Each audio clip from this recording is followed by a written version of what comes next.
आज का हमारा टॉपिक है अनुगमन वेग और वैद्युत धारा में संबंध। तो सबसे पहले हम इसको एक एग्जाम्पल के थ्रू समझेंगे, उसके बाद इसको स्टेप बाय स्टेप डिराइव करेंगे। तो चलिए समझते हैं इसको। सपोज ये आपका एक चालक है, चालक यानी कंडक्टर। इसका ये वाला पोर्शन जो होता है इसको बोलते हैं अनुप्रस्थ काट का क्षेत्रफल। अनुप्रस्थ काट का क्षेत्रफल यानी आप इसको एक वृत्त भी मान सकते हो। ये होता है आपका पाई आर स्क्वायर। अगर मैं इसके एरिया की बात करूं, ये कितना एरिया होगा, इसका क्षेत्रफल क्या होगा, तो ये होगा आपका पाई आर स्क्वायर के बराबर। ठीक। और चालक में मुक्त इलेक्ट्रॉन होते हैं। सपोज मैं एक इलेक्ट्रॉन लेकर आपको समझाने की कोशिश करूंगा। ये आपका चालक का मुक्त इलेक्ट्रॉन है। जब हम इसको बैटरी से कनेक्ट करेंगे तो मुक्त इलेक्ट्रॉन गति करना आरंभ कर देगा धनात्मक टर्मिनल की ओर। और ये इलेक्ट्रॉन जिस औसत वेग से गति करेगा उसे हम बोलते हैं अनुगमन वेग, जिसको हम Vd से प्रदर्शित करते हैं। ठीक। तो इसको हम बैटरी कनेक्ट कर लेते हैं इसमें।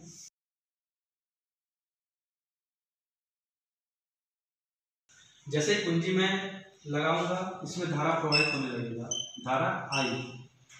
इसकी वजह से इलेक्ट्रॉन गति करना आरंभ कर देंगे। सपोज इलेक्ट्रॉन यहां से गति करके यहां तक पहुंचता है,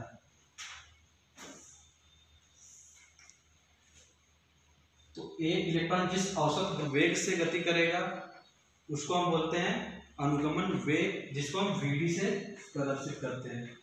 तो हमारा आज का टॉपिक है इस Vd और इस I में क्या रिलेशन होता है, इन दोनों के बीच में क्या संबंध होता है। तो चलिए जो हमने यहाँ डायग्राम के आधार पर समझा हुआ है इसको हम लिख लेते हैं। डायग्राम के माध्यम से देखा था, ये हमारा धारा I है और इलेक्ट्रॉन जिस औसत वेग से गति करते हैं उसको हम Vd से प्रदर्शित करते हैं और उसी औसत वेग को हम अनुगमन वेग कहते हैं। तो जो हमने डायग्राम में देखा तो उसको हम यहाँ पे लिख रहे हैं। माना कि चालक के एकांक आयतन में मुक्त इलेक्ट्रॉनों की संख्या n है। ये मैं मान लेता हूँ कि ये मेरा एकांक आयतन है। इसमें जो मुक्त इलेक्ट्रॉन होंगे, जो फ्री इलेक्ट्रॉन होंगे, उनके नंबर्स कितने हैं, n, स्मॉल n हमने माना हुआ है। इलेक्ट्रॉनों का अनुगमन वेग Vd है, जो हमने इस डायग्राम के माध्यम से समझा हुआ है। इलेक्ट्रॉनों का अनुगमन वेग Vd होगा। चालक का अनुप्रस्थ क्षेत्रफल A है, जो हमने इसका जो वायर का क्षेत्रफल है वो क्षेत्रफल A होगा। यही सेम चीज हमने यहाँ पे लिखी हुई है। अभी हम देखेंगे ये जो औसत वेग से जो गति किया इसने, यहाँ से यहाँ पे आने में कितना दूरी तय किया। जो दूरी होगा वो दूरी हम कैसे निकालेंगे। सपोज यहाँ से यहाँ तक आने में इसने डेल्टा टी समय लगाया, डेल्टा टी। तो हमने यहाँ पे चाल निकाल रखी है। चाल हमारा है अनुगमन वेग, जिसको हमने क्या लिखा है, Vd। तो यहाँ पे हम लिख लेंगे Vd इंटू चाल गुणे समय था। समय हमारा कितना है, डेल्टा टी। इसका मतलब यहां से यहां तक की दूरी हो गई Vd इंटू डेल्टा टी। ये आपका क्या है, दूरी है। जो अभी यहाँ पे समझा उसी को हम लिख लेते हैं।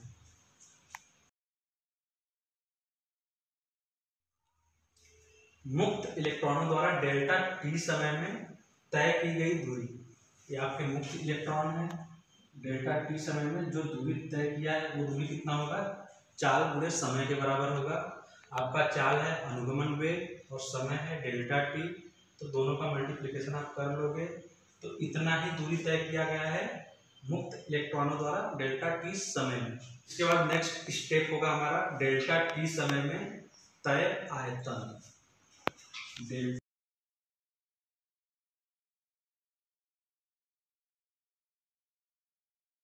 ये कितना होगा, इसको भी हम डायग्राम के माध्यम से ही समझेंगे। सपोज ये आपको दिख रहा होगा, यहाँ से यहाँ तक इलेक्ट्रॉन आया, मतलब ये आपको एक सिलेंडर जैसा दिख रहा होगा, एक बेलन जैसा दिख रहा होगा। इसको मैं अलग तरीके से डायग्राम बनाऊं तो ये कुछ ऐसा बन जाएगा। यही डायग्राम हमको यहाँ पे दिख रहा है। ये क्या है? एक बेलन है, एक सिलेंडर है। इसका आयतन आपको पता होगा, इसका आयतन होता है πr²h। मान लो इसकी ऊंचाई यदि h है और त्रिज्या r है, तो इसका बेलन का आयतन होगा πr²h। बेलन का ऊपरी हिस्सा आप देखोगे तो एक वृत्त जैसा दिखेगा। वृत्त का क्षेत्रफल होता है πr²। πr² वृत्त का क्षेत्रफल होता है, जिसको हमने पहले ही मान लिया है। इसका क्षेत्रफल कितना होगा? a होगा। तो इसकी जगह में हम a लिख सकते हैं, a × h। अभी यहाँ पे h क्या है? इसकी ऊंचाई है या इसकी दूरी बोल सकते हो। तो इस डायग्राम में दूरी क्या है? vd delta t। तो h की जगह पे आपको क्या लिख देना है? a × vd delta t। ये आपका हो गया इसका आयतन। इसी को अब हम लिख लेते हैं। डेरिवेशन को स्टेप बाय स्टेप करेंगे, आप अभी समझते जाओ। जब मैं लास्ट में इसको रिवाइज करूंगा तो आपको बहुत ही आसान लगेगा। अभी हमने डेल्टा टी समय में तय आयतन निकाल लिया है और बहुत ही अच्छे से समझते हुए इसको निकाला है। अभी हम देखेंगे इस आयतन में मुक्त इलेक्ट्रॉनों की संख्या कितनी होगी। आयतन क्या है हमारा? टोटल चालक यहाँ से यहाँ तक है और हम एक अल्पांश की बात कर रहे हैं। तो इस अल्पांश आयतन में ये जो फ्री इलेक्ट्रॉन होंगे, जो मुक्त इलेक्ट्रॉन होंगे, उनकी संख्या कितनी होगी वो हम देखेंगे अभी। तो हम अभी निकालेंगे आयतन के अल्पांश में मुक्त इलेक्ट्रॉनों की संख्या। और हमारा आयतन कितना है? ये आयतन है और हमने पहले ही मान लिया, माना कि एकांक आयतन में मुक्त इलेक्ट्रॉनों की संख्या n है। इसको हम एक छोटे से एग्जाम्पल के थ्रू समझेंगे। सपोज एक पेन की कीमत 2 रुपये है, तो 5 पेन की कीमत कितनी होगी? हम सिंपल सा करते हैं 2 × 5। इसी तरह से टोटल आयतन इतना है जहाँ पे इलेक्ट्रॉनों ने गति किया है डेल्टा टी समय में, उसका आयतन हमने इतना निकाल रखा है। और हमको चाहिए इस आयतन में टोटल इलेक्ट्रॉन्स कितने हैं। तो हम इसमें यहाँ पे हमने माना एकांक आयतन में मुक्त इलेक्ट्रॉनों की संख्या n है, तो इतने आयतन में कितना होगा? n × इतना। उसी को हम लिख लेते हैं। तो हमने देखा इतने आयतन में मुक्त इलेक्ट्रॉनों की संख्या इतनी आ गई है। ये जो हमारा ये पोर्शन है, इतने आयतन में मुक्त इलेक्ट्रॉनों की संख्या a है। तो इसके संगत आवेश कितना होगा? हमने एक फार्मूला पहले पढ़ रखा है, Q बराबर होता है Ne। तो जो नंबर ऑफ इलेक्ट्रॉन्स है वो इतने हैं, इसमें हम E से मल्टीप्लाई कर देंगे तो इसके संगत आवेश निकल जाएगा, जिसको हम लिख लेते हैं। हमने निकाला था आयतन के अल्पांश में मुक्त इलेक्ट्रॉनों की संख्या n × a vd delta t होता है। ये हमारा इलेक्ट्रॉनों का संख्या है, मुक्त इलेक्ट्रॉनों का संख्या। तो हम जब इसको हम आवेश में कन्वर्ट करेंगे तो इसमें हमको E से मल्टीप्लाई करना होगा, तो ये कन्वर्ट हो जाएगा आवेश में। हम अल्पांश के बारे में बात कर रहे हैं, तो अल्पांश के लिए हमारा आवेश भी जो रहेगा वो अल्पांश होगा। तो यहाँ पे हमने लिखा डेल्टा Q = ये पोर्शन अप इंटू E। तो ये हो गया इस अल्पांश के संगत आवेश। धारा का सूत्र होता है I = delta Q by delta T। तो डेल्टा Q की जगह पे हम डेल्टा Q का मान रखेंगे।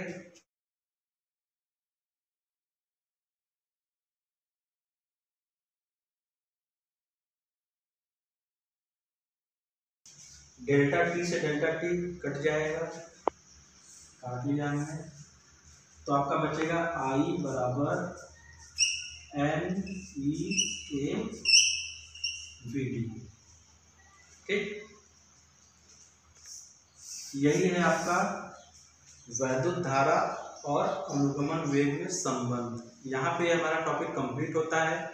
इसको एक बार हम लोग क्विक रिवाइज कर लेते हैं ताकि आपको जो डाउट हो वो क्लियर हो सके। सबसे पहले हमने बात करी थी, ये एक चालक है। चालक में मुक्त इलेक्ट्रॉन्स होते हैं। मुक्त इलेक्ट्रॉन जो बैटरी कनेक्ट करने पे गति करते हैं, और वो मुक्त इलेक्ट्रॉन जिस औसत वेग से गति करते हैं उसी को हम बोलते हैं अनुगमन वेग। और चालक में ये आपका है अनुप्रस्थ काट का क्षेत्रफल, जिसको हम लोग ए से लिखते हैं। सपोज डेल्टा टी समय में आपका इलेक्ट्रॉन यहाँ से यहाँ तक गति करता है, तो ये बीच की जो दूरी होगी वो हमने एक सूत्र पढ़ रखा था, उसके हिसाब से वेग और समय इन दोनों का मल्टीप्लिकेशन होता है। तो इस ये दूरी हो जाएगी वीडी इंटू डेल्टा टी। इसी को हमने लिखा हुआ है सिस्टमेटिक वे से, स्टेप बाय स्टेप। इसको हमने क्या लिखा, माना चालक के एकांक आयतन में मुक्त इलेक्ट्रॉनों की संख्या n है, जो इस पूरे आयतन में जो मुक्त इलेक्ट्रॉन होंगे उनकी संख्या n हमने मानी है। यहाँ से यहाँ तक एकांक आयतन में इलेक्ट्रॉनों का अनुगमन वेग vd है। जो इलेक्ट्रॉन का अनुगमन वेग है, जिस गति से या जिस औसत वेग से गति करते हैं, इसको हमने vd माना है, यानी ड्रिफ्ट वेलोसिटी। चालक का अनुप्रस्थ क्षेत्रफल a है, जो हमने यहाँ पे मान लिया है। अभी हमने निकाला मुक्त इलेक्ट्रॉनों द्वारा डेल्टा टी समय में तय की गई दूरी। तो हमने यही देखा कि ये जो मुक्त इलेक्ट्रॉन है और डेल्टा टी समय में कितना दूरी तय करेंगे, वो उसके वेग गुणे समय के बराबर दूरी होगा। तो जो कि है आपका vd इंटू डेल्टा टी, वही हमने यहाँ पे लिखा vd into delta T. Delta T समय में तय आयतन, हमने इसको बहुत ही अच्छे से समझा था। ये आपका एक सिलेंडर के आकार है। बेलन का आयतन होता है pi R square H. Pi R square यानी ए, एच यानी आपकी दूरी, तो ए इंटू ए दूरी, ये हो गई आपका डेल्टा टी समय में तय आयतन। ठीक है। अभी हमने देखा आयतन के अल्पांश में, अल्पांश वर्ड हमने क्यों यूज किया, क्योंकि ये चालक है। चालक की लंबाई कुछ भी हो सकती है। हमने डेल्टा टी समय के लिए देख रहे हैं, डेल्टा टी समय में एक छोटा सा अल्पांश से आया और हम इसी अल्पांश के बारे में बात कर रहे हैं।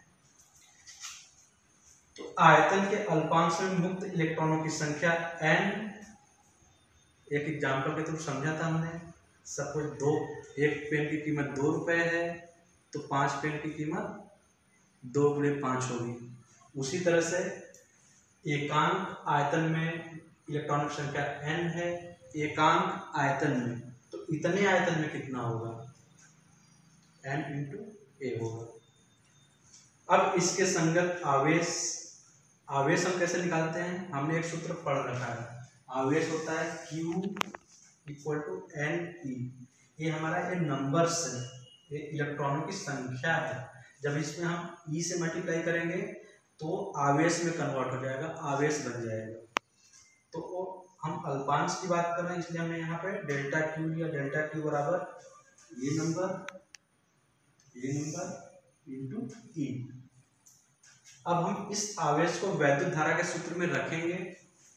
वैद्युत धारा क्या होता है, delta Q by delta T. Delta Q का मान हमने यहाँ पे रख दिया, डेल्टा Q का delta T as it is, delta T से डेल्टा टी कट हो गया। तो I इक्वल टू हमारा बच गया n e a v t, जहाँ पे n आपका है एकांक आयतन में मुक्त इलेक्ट्रॉनों की संख्या, E है एक इलेक्ट्रॉन में आवेश की संख्या, A है चालक के अनुप्रस्थ काट का क्षेत्रफल, और Vd है आपका अनुगमन वेग। यहाँ पे हमारा टॉपिक कंप्लीट होता है। हम मिलेंगे नेक्स्ट वीडियो में। धन्यवाद।